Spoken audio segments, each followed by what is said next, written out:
Hey, it's Alex from Android Central, and this is the Galaxy Note 8 and Galaxy Note 9. Or is it the Galaxy Note 9 and Galaxy Note 8? Pretty sure this one's the Note 9, or maybe that's the Note 8 as well? Okay, you get the idea. From the front, it's almost impossible to tell the all-new, all-powerful Note 9 from its immediate predecessor. If you're looking for a radically new design in a Samsung phone, then you'll have to wait until next year. But that's actually not such a big deal, because Samsung didn't need to completely reinvent the look of the Note, and almost everything that makes the Note 9 new and interesting lives on the inside anyway.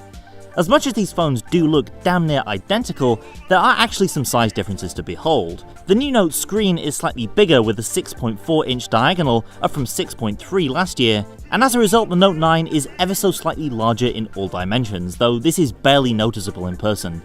Of course, the new Note also has more computational oomph at its disposal, with a Snapdragon 845 processor in the US compared to last year's 835. Base RAM stays at 6GB, but your base storage jumps up to a roomy 128GB. And if you want to blow a ton of money for the very best Samsung has to offer in 2018, the new Note also comes in a crazy high-end variant with 8GB of RAM and 512GB of storage. Plus, you still have that SD slot if somehow a ½ TB of internal space isn't enough. The spec bump I think I'll appreciate the most, however, is the Note 9's plus-sized battery.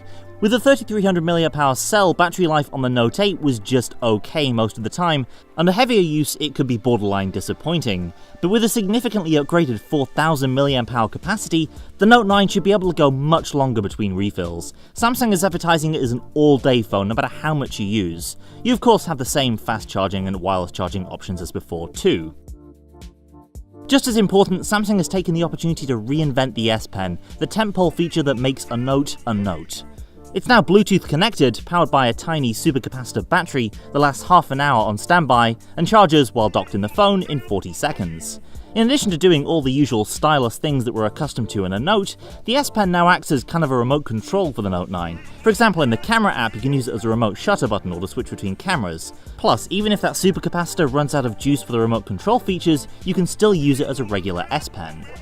There's a lot more that Samsung's doing with the remote control S Pen in software, like the ability to click through presentation slides or tap through photos in the Gallery app.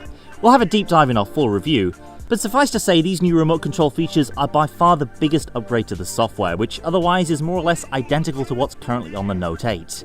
The Note 9 does run the newer Android 8.1 Oreo though, a bump up from the Note 8 which is currently on 8.0. Who knows when either model will be upgraded to the new Android 9 Pie? Based on Samsung's track record, don't hold your breath. The single easiest way to tell a Note 8 from a Note 9 is to simply look around the back. The ridiculous horizontal fingerprint scanner placement of last year's phone has been replaced with a much more reasonable design. It's still quite far up the back of the phone, but it's much more central and far easier to reach as a result. In terms of camera hardware, the Note 9 basically has the same dual 12MP setup of the Galaxy S9 Plus, which itself isn't a huge upgrade from the twin cameras of the Note 8. The biggest differences there are slow motion video support at 960 frames per second and improved performance in low light thanks to the f1.5 variable aperture. The biggest camera improvements from Note 8 to Note 9 have to do with the new AI camera features. Samsung's jumped on the AI camera bandwagon with intelligent scene detection for 20 different scene types, everything from food to landscapes, portraits, flowers, animals.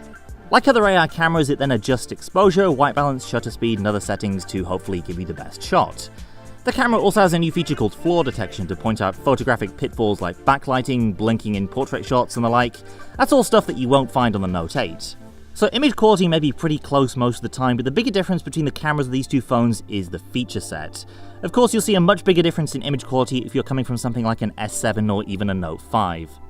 So bottom line, externally you're not going to see much of a difference between the Note 8 and Note 9. The more important upgrades live on the inside. Mainly a much bigger battery, a much more feature-rich S Pen, and new AI camera features that build on the S9 Plus's proven dual camera setup.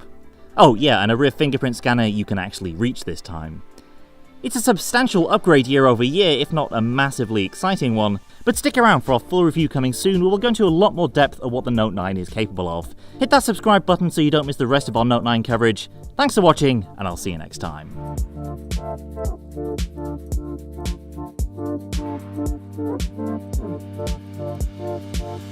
you wanna dance with me?